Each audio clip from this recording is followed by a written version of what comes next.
Okay.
Howdy, Ags. Welcome to Monday lunch. And to get started, I'd like to call Mr. John Kimbrough up for pledge and invocation. And maybe a short story.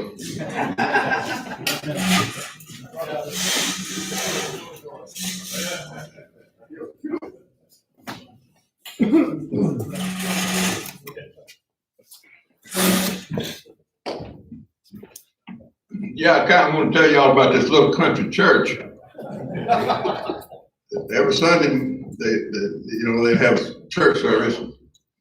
Preacher got a little bit concerned about his congregation. He didn't think they're really into it. So he thought he'd preach a little lesson, get them reinvigorated. So he took the podium. He said, I'm concerned with this congregation because you don't seem to be enthusiastic anymore. He said, it seems to me like all of you out there just want to go to hell. He said, as a matter of fact, those of you that want to go to hell, stand up. Of course, nobody stood up. He said, I'm serious about this. He said, I want you to stand up if you want to go to hell. Well, nobody stood up. And of course, the deacons all sat on the front row. And there's one old deacon there, as soon as he sat down, he'd go to sleep. The preacher took his Bible and he slammed it down on the pulpit. He said, I said, stand up. Well, the old deacon woke him up and jumped up and stood on his feet, and he's looking all around. He said, preacher, I don't know what it is we're voting on, but it seems like you and me are the only ones for it. It's been a long time since we said the Lord's Prayer here. I think this is a good time to do that. Let's all just say the Lord's Prayer. Our Father, who art in heaven, hallowed be thy name. Thy kingdom come, thy will be done, on earth as it is in heaven. Give us this day our daily bread, and forgive us our trespasses, as we forgive those who trespass against us. Lead us not into temptation, and deliver us from evil. For thine is the kingdom, the power, and the glory forever. Amen. I pledge allegiance to the flag of the United States of America and to the republic for which it stands, one nation, under God, indivisible, with liberty and justice for all. I pledge allegiance to thee, Texas, one state, under God, one and indivisible. I'm gonna put money on the cake. Thanks for that. Money on the cake. All right. No silver taps to announce this week unless somebody out there knows of one that was missed. Yes, sir. Yeah, not a local member of this club, but my classmate Richard Peacock from Atlanta, Georgia. Is Richard Peacock classmate 59. of class of 59? All right, let's take a moment to honor that fallen ag.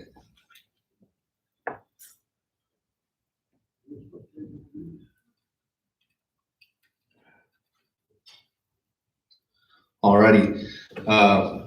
Now we've got new members and guests. I see a couple ags I hadn't seen in a while. Senator Kothman, Mr. Edwards, how y'all doing? Has anybody got any guests today?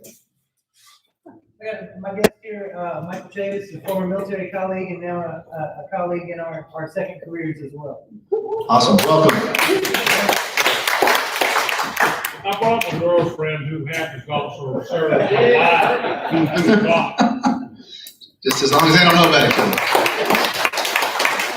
In the back. So I got my mom here, the mother of two actors, my son, my younger brother, and visiting from Plano, classmate of mine, Fernando Gomez, class of 80, he's also a groomsman at our wedding. Welcome. All right, Aggie Athletics. Softball team's doing pretty good. And but the women's basketball team dropped one in the tournament, but hopefully they keep that momentum going into March. March Madness, and hopefully we get to watch them quite a bit here in San Antonio coming up. Aggie Park Capital Campaign. Got some good news for you, Ags. First of all, Bill Hill, our immediate past president, just handed me a pledge from KFW Engineers for $10,000. I told Bill that if he had 9 more of those in his trunk, he could bring those in as well. We'd appreciate it. So the board met last week to talk about proceeding with the expansion project. We have to plan this a year ahead of time because of how the rentals work. And so we've already blocked off this time, 6 months for this construction project. And although we're not quite fully funded, we voted to push ahead with the project with a plan of possibly having to seek a line of credit. That decision won't have to be made until November when we have to make final payment to the contractor. But we spent a lot of time, put in a lot of work from, the board's done a great job. Sloan's here, she's put in a lot of time. Reagan's doing his hamburger, he's really helped out. Everybody's really, and not just this board, the past boards, previous boards, Bill Hill, Mandy, Paul Denham, Dave Matlock. It's a long time coming. So we've evaluated all the options. We feel this is in the best interest of the club. And so we'll have a lot more news, a lot more details about our exact plan. That'll be in the Alamo Aggie. So for all of y'all that just throw them away when you get them, you're gonna want to read this one.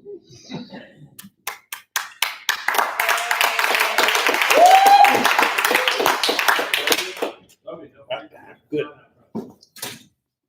The sign is coming along and should be completed soon. You see they've got the framing up, and so next will be the stucco and the stone, and then it'll have the wording will come in after that, and it'll be a beautiful new sign welcoming everyone to Aggie Park. We're still a little bit short on funds, so we are pushing forward with the project, but we still need your help. We still need donations. So all are much appreciated. And again, thanks Bill for getting with KFW Engineers. We've got the Aggie Golf Classic coming up March 19th. It'll be, it's after that March 10th date. So there won't be any social distancing required, but there will be some. It'll be fun. Come out, drink some beer, play golf, and help raise some money for the park. We're also having a staycation raffle that's going to be raffled off during the event. You don't have to be present to win. You can buy those tickets now. And that's a 2-night stay at the JW Marriott and round of golf for 4. Fiesta medals, guys. We got 2021 medals for sale, and if you buy one, we will give you a 2020 medal for $5.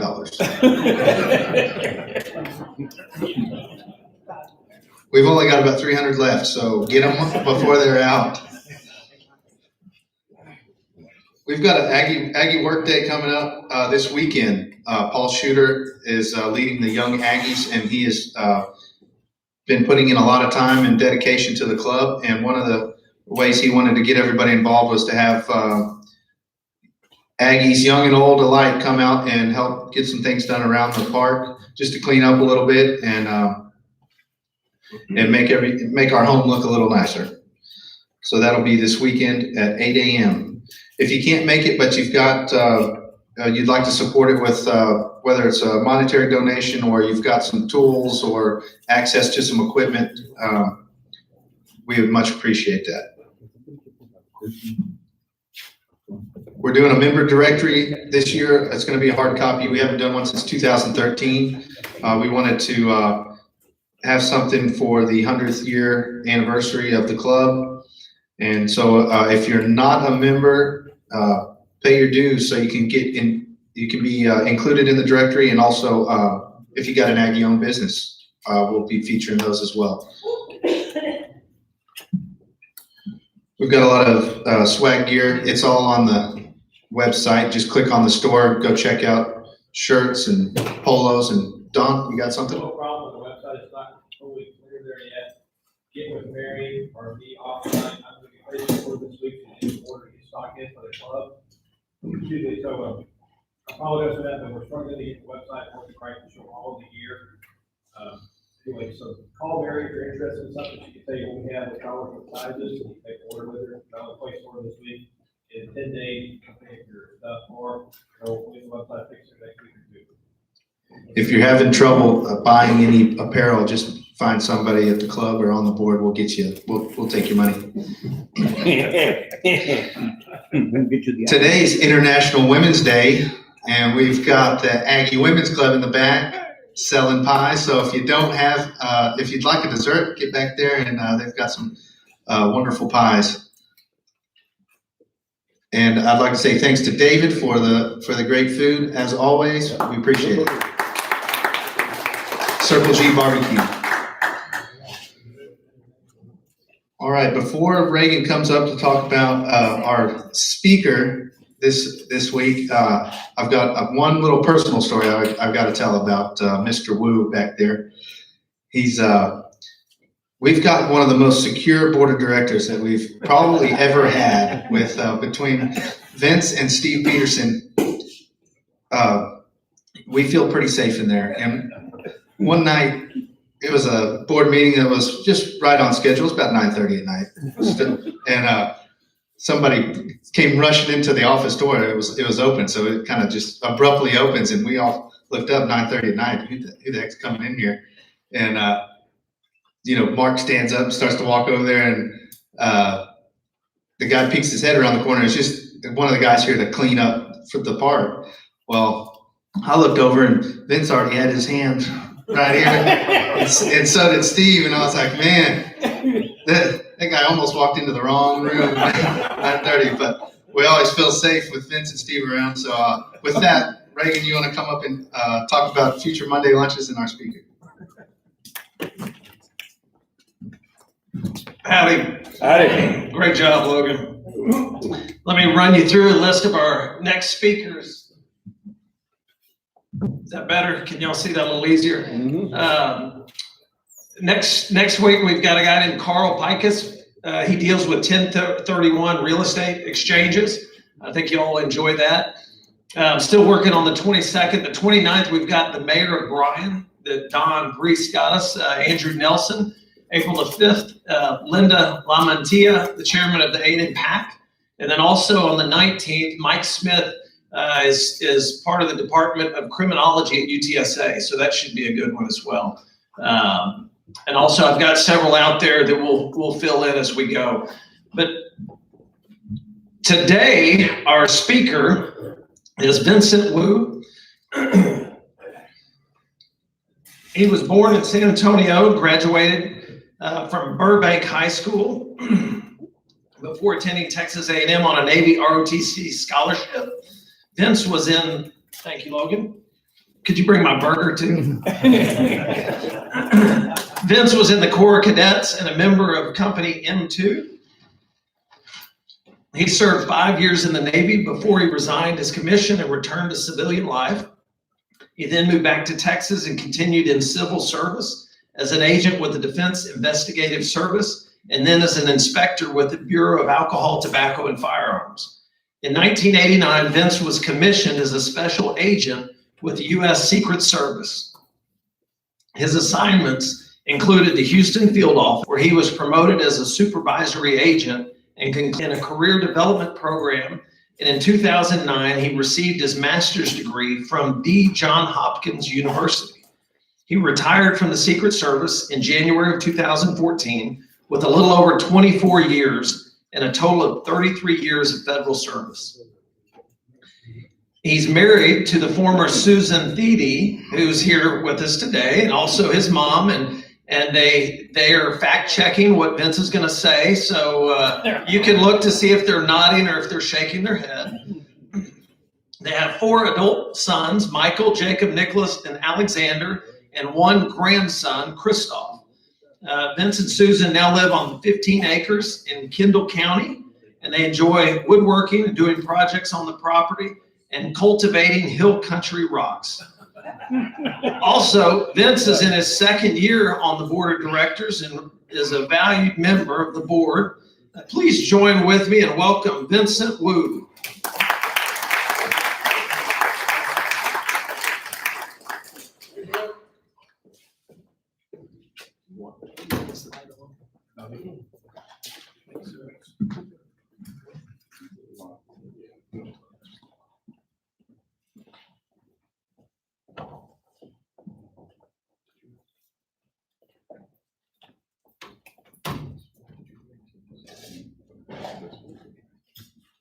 All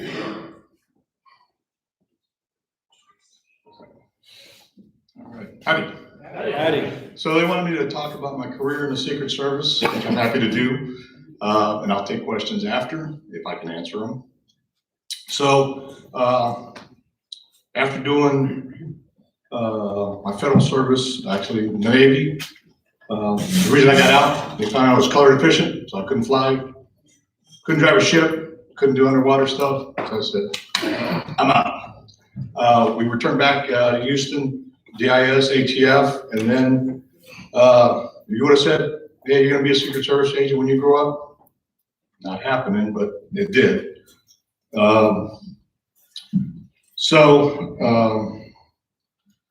As Reagan said, I started in the Houston field office doing criminal investigations. A lot of people don't realize that half of the work we do as agents is in the criminal side.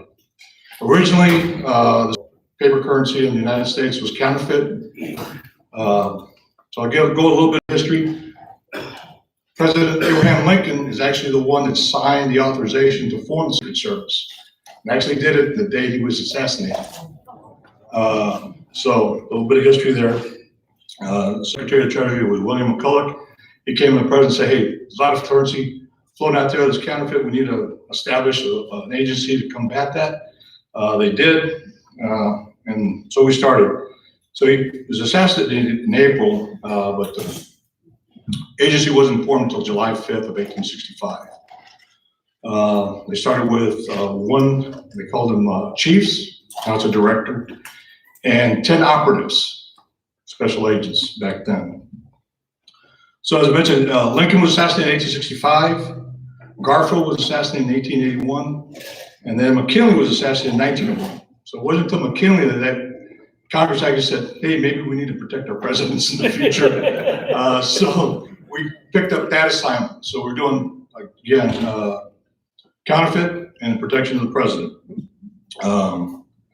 President Roosevelt they attempted to assassinate him after he was a former president.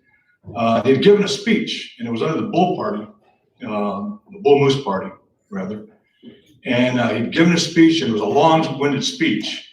And it was like 32 pages.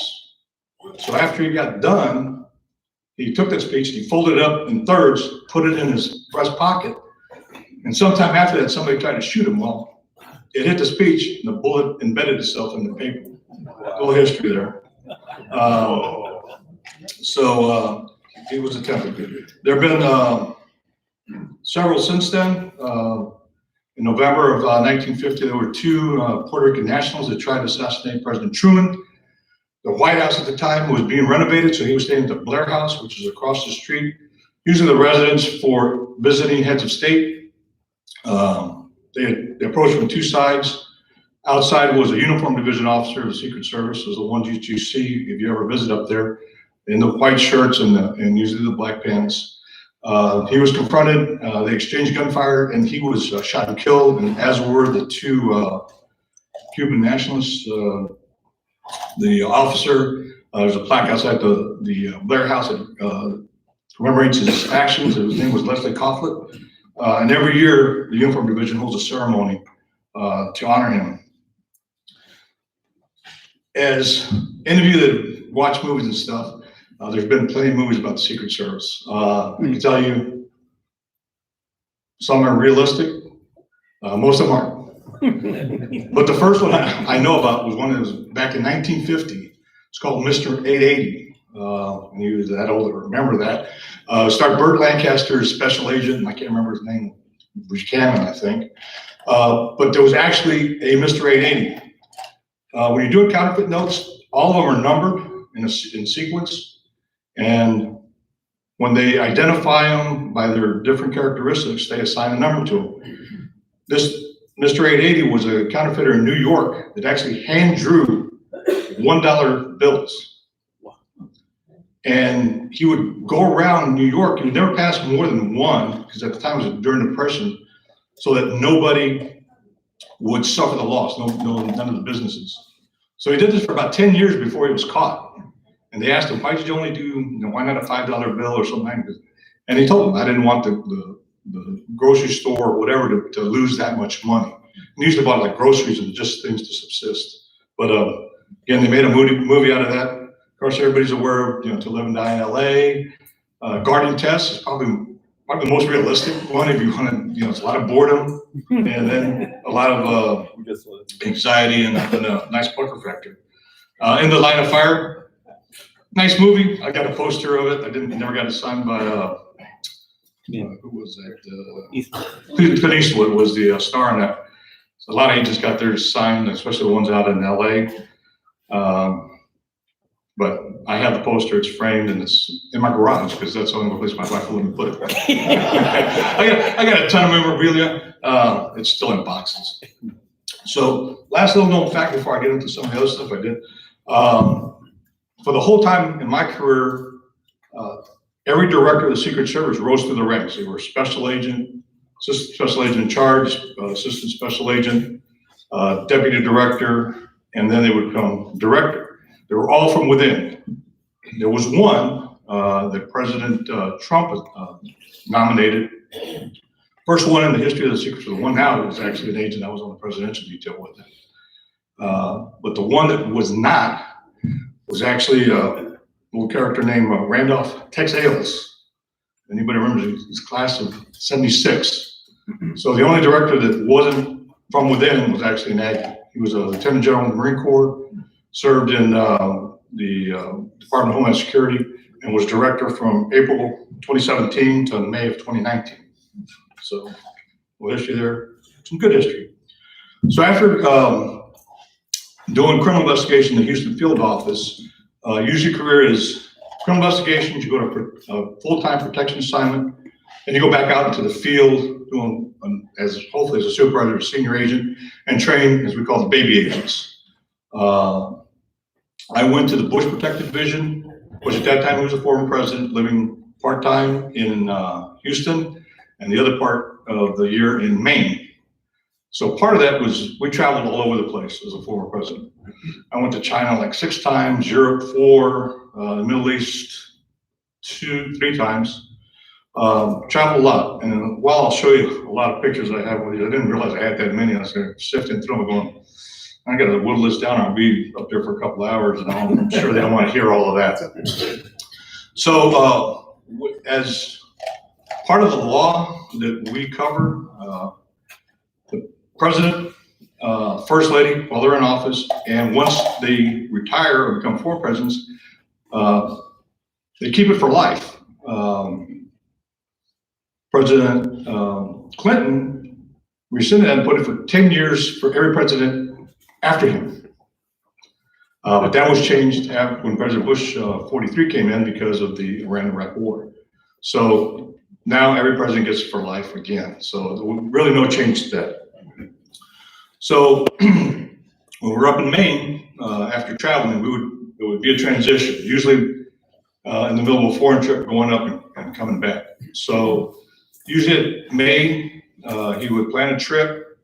Half the agents would stay behind and move their families and move their quarters up to Maine. Usually we rented condos, apartments, whatnot for the months that we're up there. The rest of us would be on a foreign trip, and then we'd get back, and then we'd switch roles. Everybody go back to Houston and bring their families up or get their gear and bring it back up to Maine. And we'd be there throughout the summer months. So I was on that for 3.5 years. Part of that was he was a big boater and fisherman. So he has his boat, which that time was a cigarette boat that's up in the presidential library in Cal Station. And we had a chase boat. Anybody familiar with the Zodiacs? That's what we had. It was a 20-foot Zodiac boat. And pretty much his was pretty dogged out at that point. He'd had it for a number of years.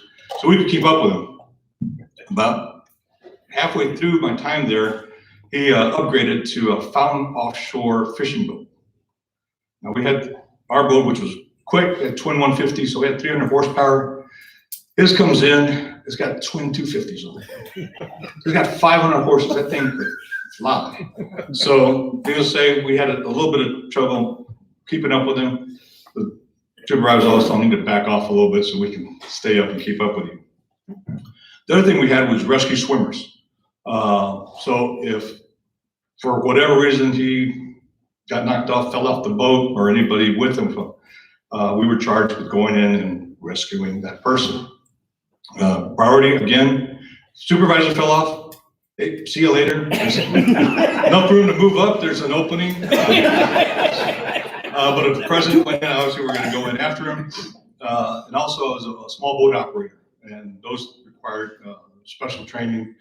The rescue swimmer course was with the Secret Service. The boat operator was with the Federal Law Enforcement Training Center, which is in Brunswick, Georgia. Back to training when I first started. The first part of training is like basic school for those of you in the military.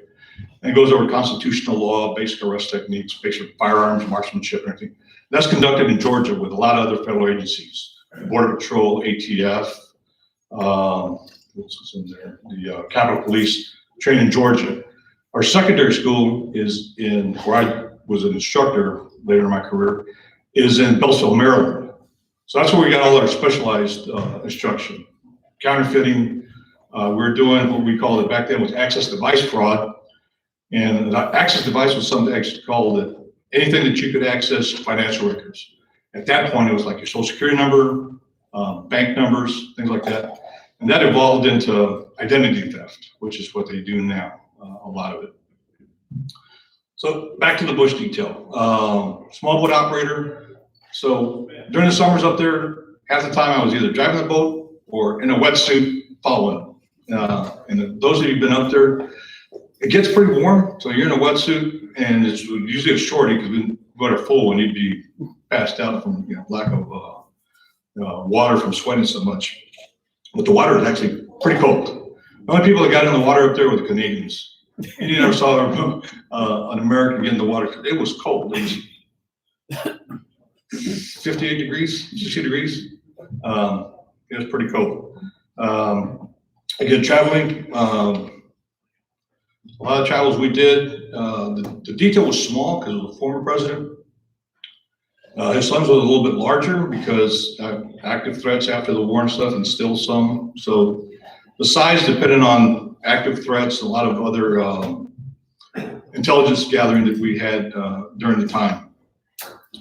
So after 3.5 years there, the kind of unwritten contract I wrote with the assistant director at the time goes, you're in Houston, you're going to be swimming a boater, do that for 3 years, and then you come up to the presidential detail, which is what most agent that have any salt wants to do sometime in their career.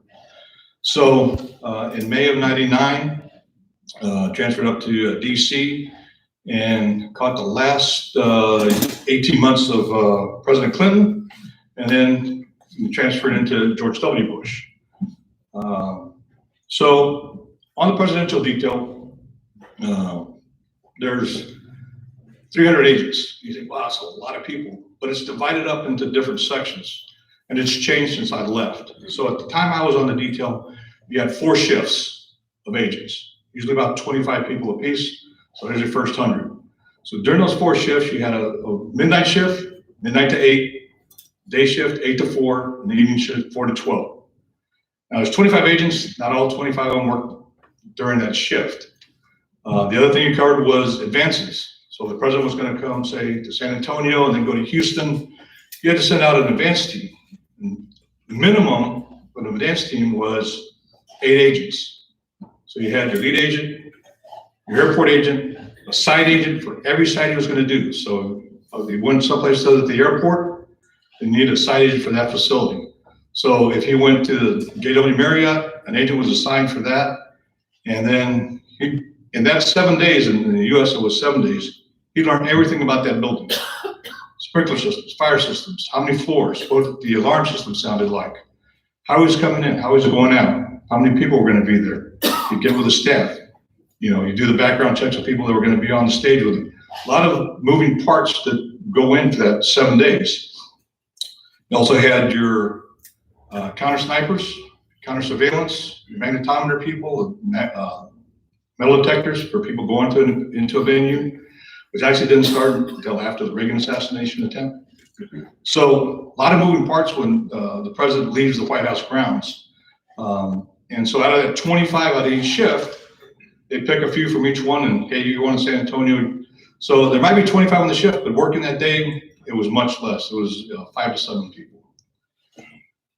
And so you had the shifts, which make up 100 people, and you had your transportation section. Again, there was a specialized thing. You did a couple of months on a shift, and you went to a specialized unit.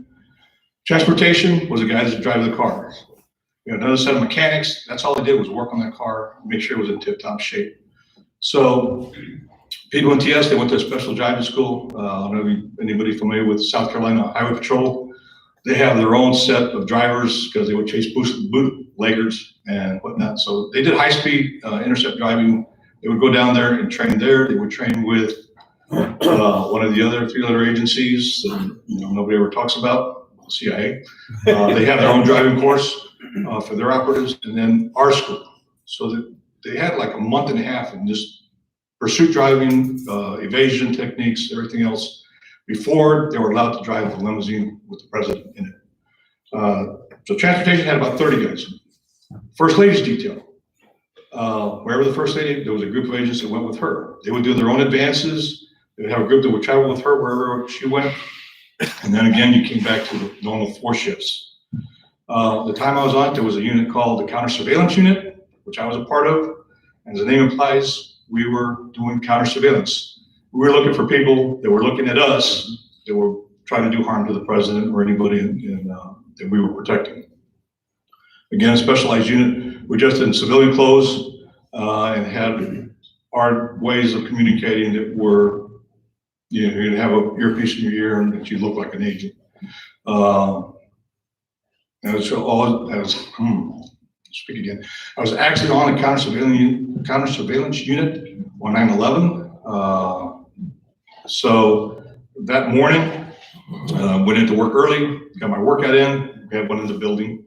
As I came back down and came into our office spaces, everybody was in the boss's office watching TV, and I'm going, what's going on? And one of the guys said the airplane just went into one of the towers. And almost as I got into the office and looked at the TV, the second plane hit.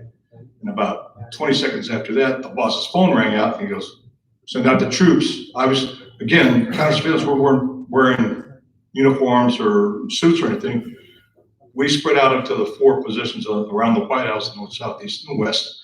And we're looking, again, counter surveillance for any secondary attacks. None happened. But as we got out there, there were actually people still in the White House tour line after that. And after the plane hit the Pentagon, they started moving everybody back. And of course, the government, it's also infinite wisdom. I was telling the story the other night. They shut down the government. Anybody who's been in DC, 95% of the people in DC work for the government. So now everybody's trying to get out of downtown Washington, DC at the same time. It was a cluster, to say the least. But we muddled through it. The president was not in town. He was in Florida. Everybody's seen the pictures. They sent him to a secure location in Louisiana. He wanted to come back to DC, but we voted against it, and things like that, we rule. So they sent him to Louisiana, I believe it was Barksdale Air Force Base, in a facility they have there, for a few hours before he came back to DC. And again, at that point, all the planes were grounded. So it's kind of in DC, it's kind of an eerie feeling. When I lived up there, we're 2 miles away from Dulles, maybe. And she said it was an eerie feeling. I don't know how I was able to, but usually most of the phone lines were kind of jammed up at that time. I had a cell phone, and I called home twice. Said, I'm okay. I gotta come home tonight. I gotta work. Actually, I think I stayed in my office and slept on the floor for 3 days because we went from an 8-hour shift to 16-hour shifts, covering the whole time. So interesting time. So that was a counter surveillance unit. We had 20 agents, and then there was a counter assault team.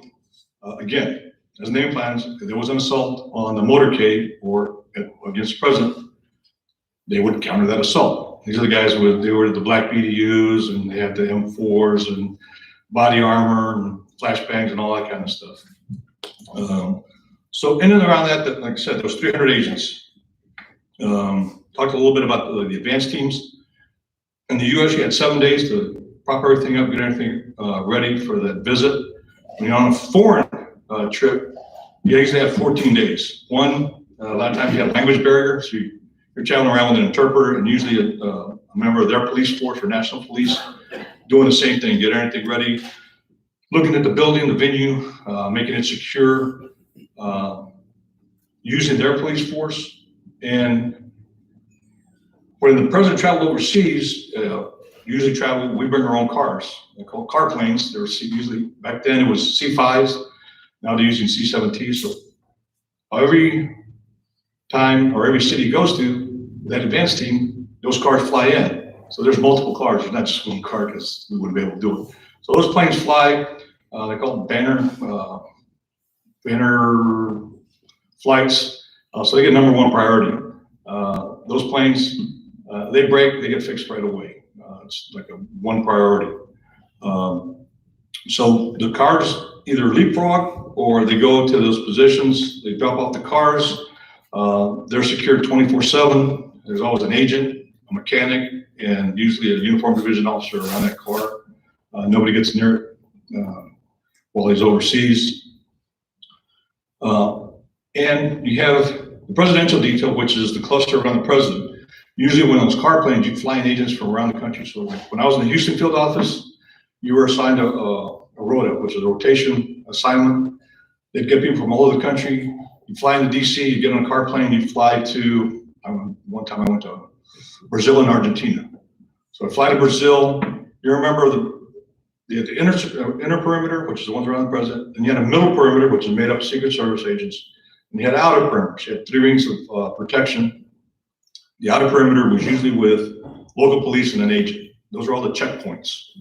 So if you've ever driven into one of those places, you're getting stopped, your car's being searched before you can move further on. And then the second place is gonna be another agent that stops you, checking IDs again, make sure nobody jumped in the car, left the car, do whatever. And then just the presidential detail, there's other agents, usually from the field offices, because you have your 300 agents, they're spread out and usually spread thin, so you have to back them up to people from the field. So foreign travel was 14 days, and even then it was kind of iffy, mainly with the language barrier. And I can speak Spanish pretty good, so South America wasn't bad.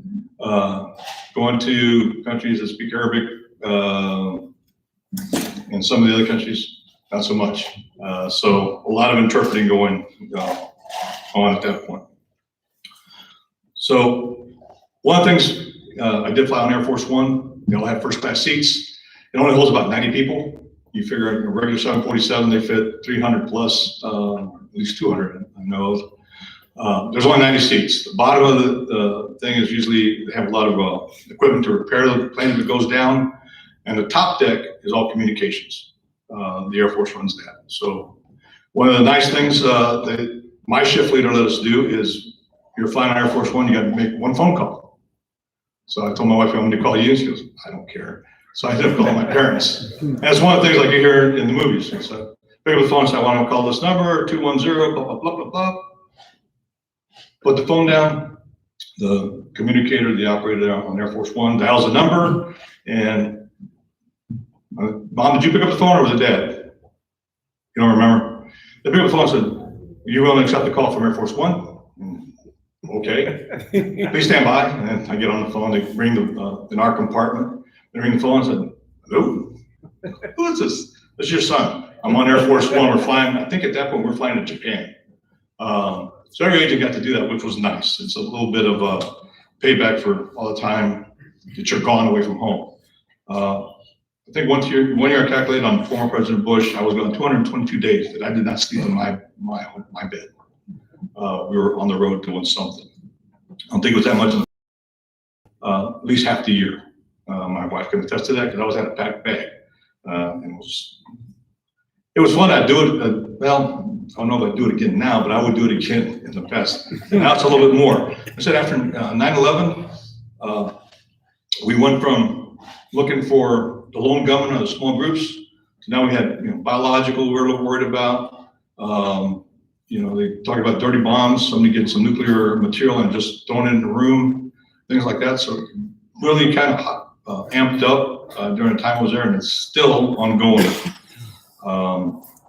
So that 7 days, you were really doing a lot of work, trying to mitigate all those type of things, defenses. Air conditioning systems, you're looking at a lot harder, especially if you had intakes from outside the building. They were on the roof. It's nothing lonelier than being an agent and you travel from Los Angeles and you go into, Nairobi someplace and they put you on the top of a hotel and you watch that air conditioner system, make sure nobody gets there for 12 hours. Okay. And people always ask me, why don't you agents smile all the time? Okay.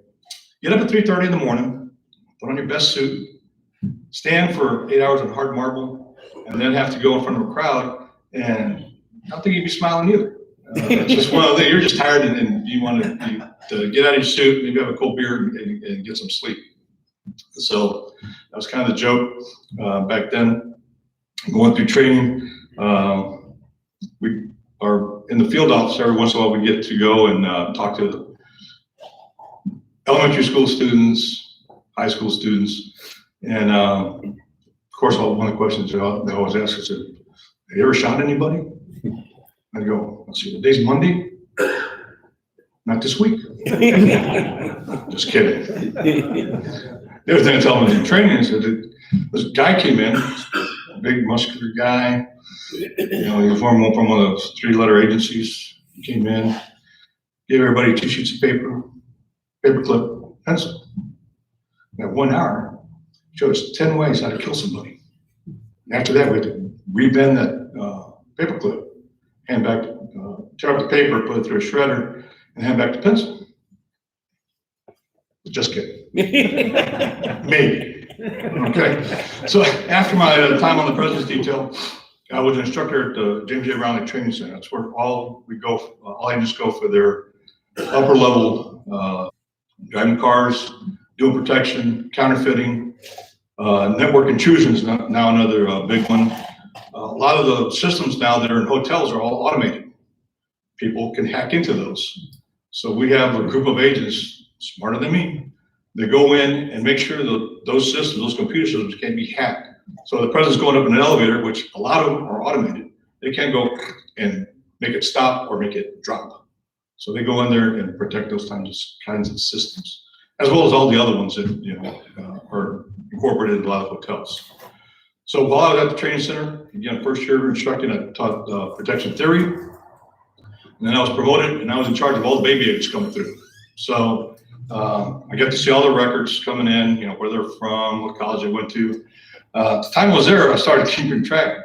And at the time, so this would have been 2007 or 20. When I left, I think there were 22. I haven't kept up with them, so I don't know what the numbers are now, but there are some Aggies that are on the job right now. After training, I went to the Washington field office. At first, I was a supervisor for 30 agents. I don't know how many supervisors have to do, your reviews every year. We have to do it. It's kind of hard doing it for 30 guys that carry guns and women. When you tell them, hey, your performance is a little bit lacking there, you might want to pump it up a little bit. So I did that for, I was there 7 years. I did that for 3 years. Then moved up and I was in charge of all the foreign dignitaries that came into the Washington, D.C. area. So the detail would get a supervisor and their agents. Again, those agents will come from all over the United States for a temporary assignment for King of Jordan. That was one of the ones. And then the field office would provide additional manpower and do the advance. Because those guys are coming in, some of them might have been in DC, the other ones didn't. So we do the advance, we go to the hotels, make sure everything's lined up, and they would come in. So I was the field office rep, supervisor. So I traveled in the motorcade, especially for the high level countries as they were in town. Excuse me. So that took up the majority of the last couple of years I was there before I retired and moved back to Texas.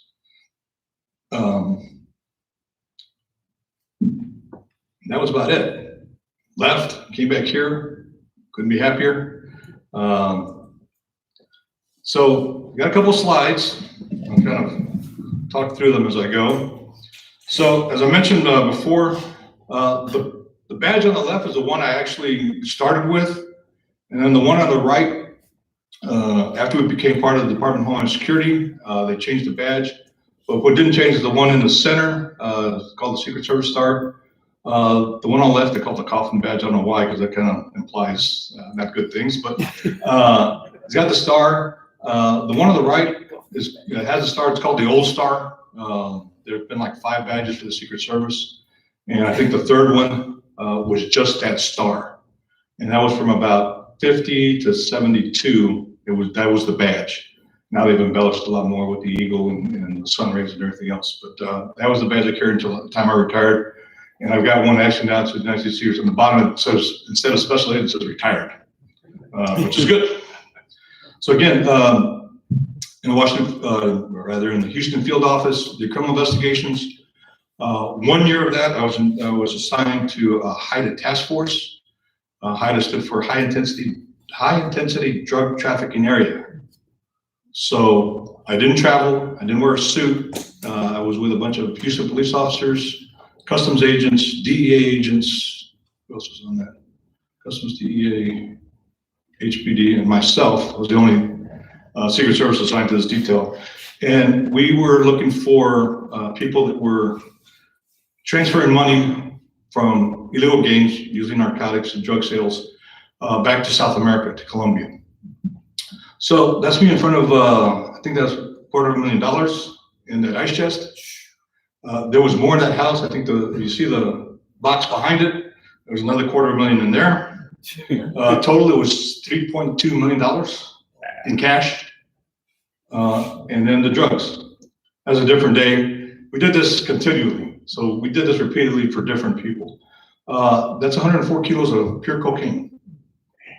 Street value back then was, I think, $4 million after it's cut up. Again, not traveling, not wearing a suit. I could grow a beard and my hair was in a ponytail at that time, which my wife didn't like. You notice the gloves, like with fentanyl now, you don't want that stuff because it goes through your skin and you be a little loopy. On the bush detail, again, I was a rescue swimmer. Part of that training was with the Coast Guard. So that's me getting ready to drop out of that helicopter and pretend to be rescuing someone. That's the middle. You hold your mask and you drop down. Feet were supposed to be a little more parallel. I didn't get it quite right. So after you go in there, you go pretend to rescue, and you come back and you get winched up. So that's what it looks like. When they drop you at about 15 feet. When they lift you up, they're a little bit higher, so it takes a little bit longer to get up there. And you get back in and you're going, okay, that's over. Can we go get a beer? So again, traveled a lot with former President Bush and with this lady. We did I think it was a 10-day cruise, basically down the Nile, but you're actually going up if you look at a map. We went downriver on the Nile. Took her daughter and all her daughters-in-law. And these were the agents that were assigned to. We had 1 female agent and 4 of us. And we went everywhere she went, to include, I had to ride a camel. So we were in, the guy that gave us the tour was actually the curator for the National Museum of Egypt. So it's like the top guy. We were was the host of President and Mrs. Mubarak, who was the president of Egypt at the time. So we had, first class guide us through all the pyramids and the tombs. So we got to go see King Tut's tomb. And we got to go in the bowels of it, which most people aren't allowed into, which was way down in there.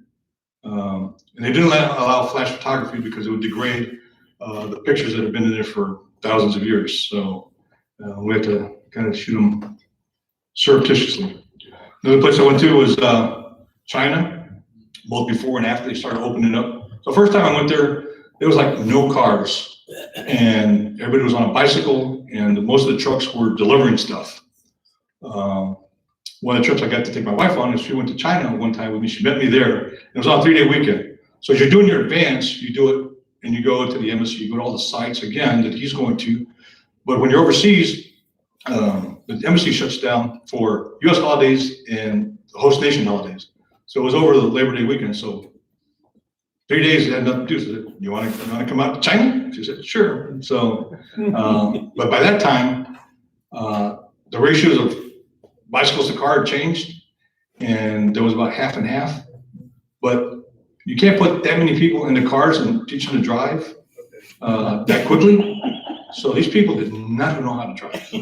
And my wife could attest to it. We're going down an alley, and this guy opens up the door and nearly hit us. He's like, opens the door, looks at us. Looks like one of the Jackie Chan movies. Like, and we're just scooting down, going to wherever we told him to take us next. Where are we going? We're going to a market. And he's taking us from like the Forbidden City to the fish market someplace. And it was crazy. It was a crazy ride. Again, as former president, got a lot of dignitaries that would go meet with him and come on vacations. So one of the ones that was on one of the vacations he had was General Powell. So I got to meet him, and he signed a couple of books for my parents, for my dad and my brother, of his memoirs. The other thing, I was actually my special assignment while I was on the former Bush detail was the presidential library there in College Station. So I got to travel up, not that often, but I would go up there to make sure that all the events were proceeding. I had to set up the security for his apartment up there, which he used when we would travel up there and stay overnight. A lot of people didn't realize that there was an apartment in that complex, that 3-building complex. But one of the things after it was built and had the dedication was they had a Christmas party at the library, and you could bring friends and family. So that year I got to bring, my parents came up, my younger brother, who's right to the right of Mrs. Bush, myself, and then my oldest son is there. We had another family picture with all the other kids, but that was the one there with my parents in it. And they got to sign it, the president signed it for them. One of the other things we did, President Bush was a big golfer. So as agents, we go, we want to host a golf tournament. We'll do all the legwork. All we want you to just come out and meet some people, shake some hands, and we'll donate the money that we raise to any charity that you want. So the first couple of years you did with like Houston Police Department had a fundraiser, and then there was another one, and eventually you did the First Tee, which was the one with Tiger Woods. But in that, like I said, we would drag the sack for raffle items. So it's nice to get guitar signed by Vince Gill, shirt signed by Roger Clemens, jersey. So we had a lot of good raffle items inside an auction. So we raised a lot of money. I think it was $100,000 one year, and it went to the charity they chose. So with that, people could golf. So I got some of my Aggie buddies. The one to the right of the president is Fernando, who's sitting in the back, Fernie. And the other two, the one to my right is Tom Werner, and he was in a different company. He was in the same company with Fernie. And the one to the far left is Robert Werner. So there's two brothers. The one on the far right was in my company, and the other two were in K2. So we did have a little bit of fun while we were doing a lot of work. Fun thing to do, invite some Aggies there. See, while we're in Corps hats, the president was nice enough to sign up for the guys there, and he got to keep his own. He wore it every once in a while when he was golfing. On any detail you're on, usually you have an arrival photo with the protectee and then a departure photo. So when I left the former President Bush detail, you had to bring the whole family. So there's my oldest son shaking hands with H.W. Bush in his office, and my youngest son, who's now 23, is in my wife's arms. We got to go in his office, and he signed some memorabilia for him. And we took a picture inside his office, and then outside of us was a balcony off of Memorial Drive. So we got to go out there, and he's talking to my wife, and he's talking about he's pointing something out on Memorial Drive, and then another nice family photo on the balcony. Again, on President's detail, depressed and have to deal with that gaggle. Not fun. Then you work your way up. So around him, you have the cluster, usually 4, because that's the way the formations work. But when you get higher up, you get to be out in front. So this was actually in Indianapolis. President George H. Bush was giving a speech, and everybody was like, a lot of guys would do this when they're standing post in front of the thing. And I said, why are you always praying? I said, we're not praying. You see my hands, and my Aggie ring there, you held them up like this, and it wasn't for anything other than, somebody comes up and tries to slap you with your hands like this, what's gonna happen? They're gonna slap you. At least your hands up here, you can block them. So that's the reason for that. Any picture you see of me while I'm doing it, probably have my hands like this. There's a couple more here, so we'll see. The other thing, as a payback to the families of the agents, during the Christmas season, the President and First Lady usually had a Christmas party. So the three groups were Secret Service, the military, and the White House staff. They usually held two, but you were able to take a picture with the President and the First Lady. So that's the first year I was in the detail. One of my sons is missing. So those kids are, a lot older now. The one that I have my arms around, he's actually 31, and he has the grandson, that's his dad, and the President. So it was a nice payback for the families. You went on the state floor, so the state floor was open, the east room, the green room, the red room, they all had Christmas trees in them. And you could walk around and they had free food, or they had food provided. And you go in there, have a nice time for a couple of hours, and it's great for the families. Like I said, a little payback for all the time that we were gone. Again, this was in Florida on a speaking tour. Senators there interested on that. Usually going in, the plane is talking to the tower. As we're coming in on that particular one, I was in Tampa. Air Force One was coming in to land, and for whatever reason, the transportation sector decided to use the runway as part of the motorcade route. Well, whenever you're running a motorcade, you run a lead car, as they call it, advanced car, that would go out 15 minutes before, and another car 5 minutes before, just to make sure that the motorcade route is clear. Well, the lead car was on the runway, getting ready to leave the airport to the gate when we're coming in to land. So probably one of the only times that Air Force One did a go around, and we were on board. It's like, man, why are we going around? The runway's not clear. Another thing we did on the detail, this was from the special agent in charge. If the president was going to your hometown and you got yourself on the trip as an advance agent, you could have your picture taken with your family. And I was on the counter surveillance unit. Again, we didn't normally wear suits and everything else, but President Bush, President George W. Bush was coming into San Antonio. I got authorization to be on the trip and was able to get my mom to get a picture with President Bush when he came in. He was speaking at the Gonzales Convention Center. And it was real quick. I picked up my mom, like out by the Alamo Dome, my mom and dad. The Bill Millers, I met you at the Bill Millers, got in the car, we drove over to the convention center, showed them all my IDs and passes. We get in, it's like in the back curtain room. President comes in, there was like 3 different groups he was meeting. One agent was retiring, there was another family, and then me and my parents. So it was like real quick. You see my dad was still kind of talking to the president when I took the picture, and then he's gone. He's like, takes a picture, shake your hand, to the car. So it was that quick. And I was still working, so I had to change out of my suit back into my other gear and get to, I think he went down to one of the missions. So I had to keep working that day. So quick picture, but it was, again, nice of the president to do and the Secret Service to allow you to do that. Last picture, or last Christmas, actually I had all the boys there, so that's the 4 boys, President and Mrs. Bush. That was my last Christmas on the detail. And again, fun to have.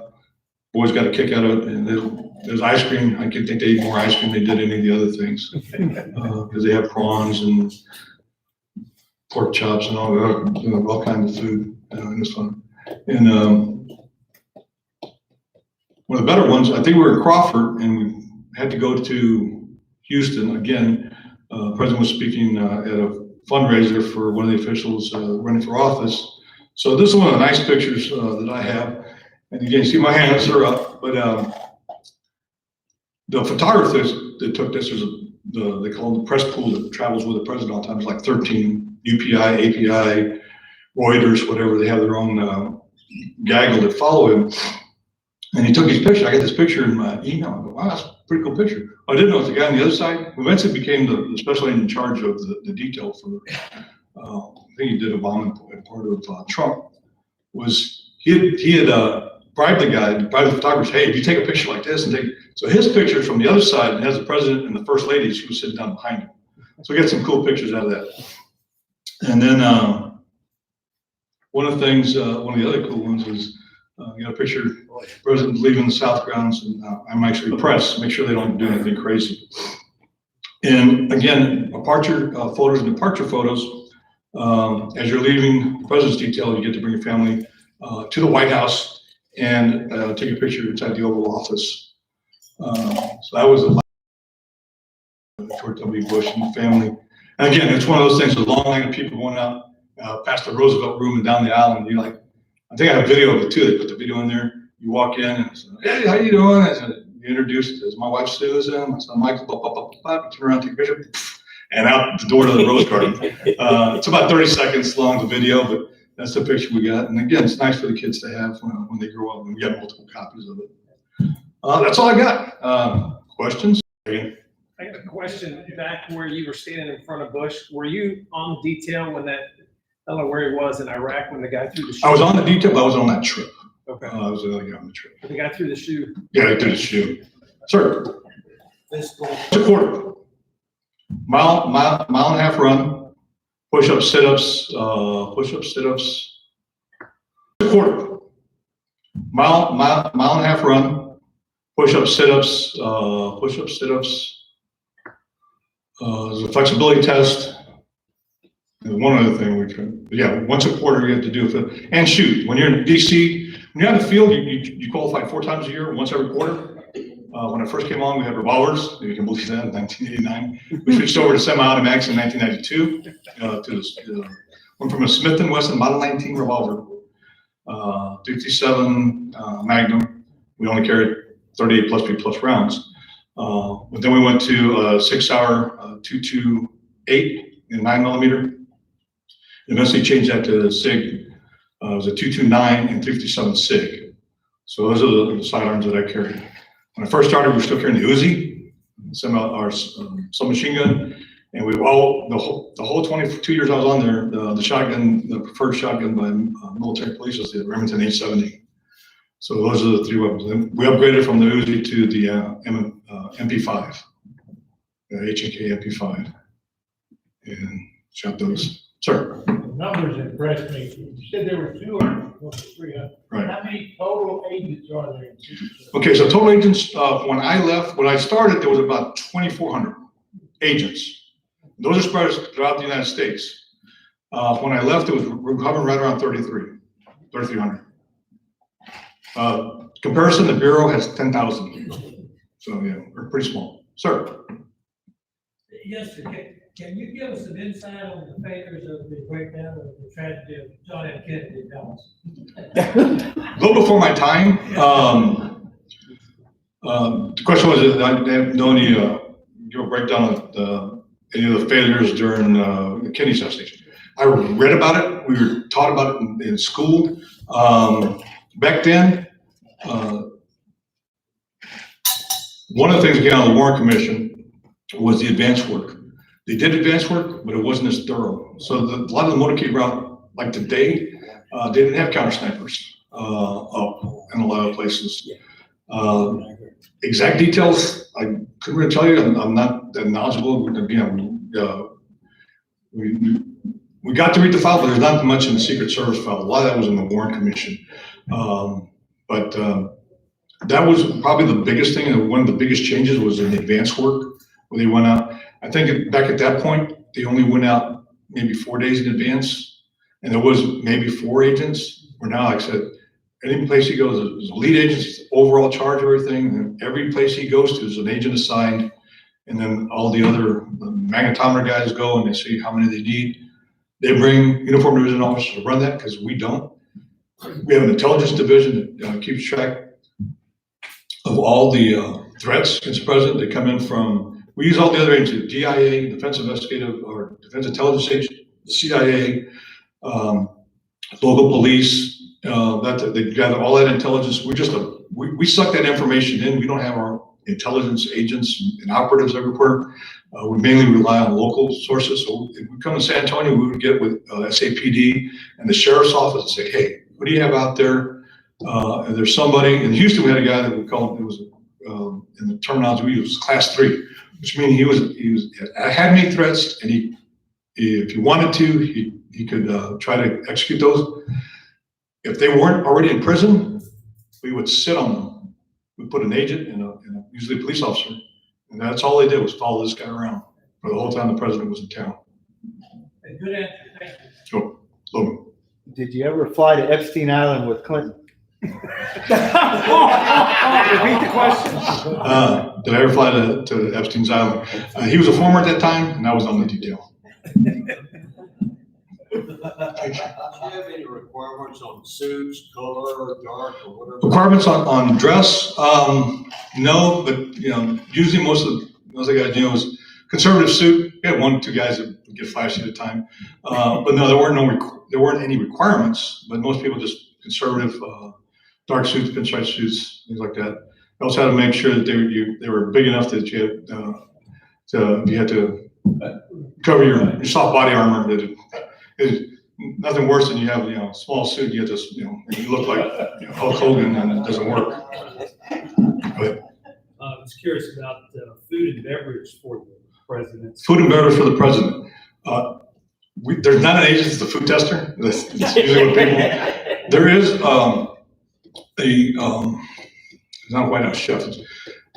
Air Force travels around, Marine, obviously. Guess who gets the food? It's the Navy.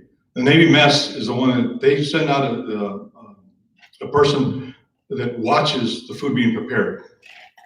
And then they'll set out a line of tray or plates. They'll fix them all up, and he goes, that one. And they pick that one up, and that one goes to the president. But nobody tastes the food. I mean, if they want to, the chef says, hey, you want to taste it? Yeah. But it's not a requirement to taste it before he does. Yes, sir. What are the requirements to be a Secret Service agent? Requirements to be a Secret Service agent. U.S. citizen, over the age of 21. Eyesight, 20/40 or better, correctable at 20/20, 20/40, which for me was, I squinted real hard and made it. But that, and then good health, you have to do a polygraph examination, lie detector test. Mine took 8 hours. Again, I was in the military. Anybody in the military, some of the stuff that the military kind of does. I was, again, I was at Naval Air Station Memphis. And every time you had an inspection, I don't know, everybody knows what wheel chocks are, right? The wooden things you put under the tires. Well, you never had enough. So it was getting time for inspection. Guess what? You guys would go over there and kind of purloin a couple from the other squadron, so you had enough to do all your things, especially go by, and then they would steal them back from you. So there's stuff like that. But yeah, and then they ask you, any kind of question that polygraph examiner wanted to ask you. I think I became friends with him. He was in the Houston field office, but those 8 hours, I was sweating bullets because they ask you a lot of stuff. But I passed. Yes, sir. Have you read the book, The First Detail? Who's that one by? Retired Secret Service agent. That one I have not met. I have not read, rather. I haven't read the first detail. Interesting take on who they enjoy. I haven't read the one by, if anybody's familiar with, no, I haven't read that one. I have read the one by Clint Hill. Everybody, with Kennedy's assassination, he's the one that jumped in the back of the car. He actually came to the Washington field office to give a presentation after he published the book, and after it came out, he signed them for all the people in the office, and that was neat to watch him. I watched him, and then I had to scoot off because I was doing a foreign dignitary that was in town. So I was like, caught him, and I just handed my book to one of the guys, get it signed. So, yes, sir. What are your thoughts on the 3-year investigation of President Trump and the Secret Service involvement there? The 3-year, that's what, put it this way. I kept track of it, but I don't comment on politics is because you get misquoted. So that was the big thing is, hey, this is the phone number for our press people. It just gets you in the trick bag, and I vote. I voted every year that I was in the service, but I don't tell anybody who I voted for or how I voted. It's my personal business. And again, on the job, I protected all of them. Reagan came into Houston, I protected him. Former President Bush, Clinton. I mean, when you're on the job, it's not who's in office, it's the office. And most agents take it that way. Now, there's some that are political and they get in a lot of hot water and they get jammed up, as we used to say. But personally, I never discussed politics. Yes, sir. On the lighter side, when the president was in Kennebunk, is it true they always flew the Texas flag? Yes, sir. They always did. Funny story on that. Again, boater and a swimmer. So usually we never let them gas up the boats, right? Because if you're gonna have a fire in the boat or it explodes, it's when you gas it up. So his boat was getting kind of low on gas. So we're gonna take it into the marina and fill it up. So he puts his boat in and then we come up next to him. He gets all his gear, his fishing poles and stuff. He hops off the boat and goes up on the rock pier, which is next to it. And he's up there and I'm gonna drive his boat back into the marina. I'm looking for the keys and there's no keys. So I yell back up and say, Mr. President, I think you got the keys in he wore a flotation device. It was a Mustang jacket. Just in case he did fall over. We'd have to go tag him down and get him. He goes, oh yeah, sorry, Vince. And he reaches in, pulls out the keys. Now the floating pier that was next to it was on chains, it was wooden, and he went up and down. And the slats were about this far apart, right? So the slat, hold. And he goes, and I'm going like, oh man, don't let me. Touchdown. So I caught him, put him in, check everything, make sure it's in neutral. I don't know how many boat operators had it. And everything was good. And right as I'm about to start up, he goes, Vince, I got it up to 62. See if you can beat it. Okay, I just got challenged by the former president. I look at my supervisor who's standing next to me. I look at him, he goes, I said, okay, that was okay for me. So I take his boat out and he's got a mooring buoy in the middle of the cove there. So I line up the boat out to the mile marker buoy and checked everything and started up and get it up slow and just pushed it all the way to the firewall. I think just hopped up, again, 500 horses, 250, yeah, 500 horses. Boom, I'm moving. Just the way the water was going and the wind was blowing, you could hear that thing as a boom, boom. It hit every wave it could. I got it up to about 60. And so the next day I came into work and we were going someplace. He goes, Vince, what'd you do? I said, sir, I only got it up to 60. He goes, still a champ. Any other questions? All right, thanks for having me.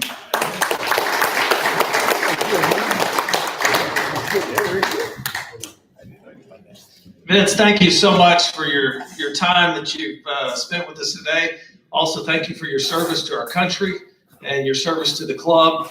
On a side note, real quick, our next fundraiser, the golf tournament, Vince has agreed to donate 1 hour of his time, an hour and a half of his time. See, it just went up. The price just went up for you. An hour and a half of his time at Mission Ridge Gun Range for a shooting lesson. So that'll be a really cool deal. You'll have to outbid me for that. So we would like to give Vince, as appreciation for the club, for coming to speak with us, a box of Volner Spices, Aggie owned and operated. Vince, thank you so much. We really appreciate it. Gig him and come back next week. Carl Pikus, 1031 Exchange Real Estate. Don't lose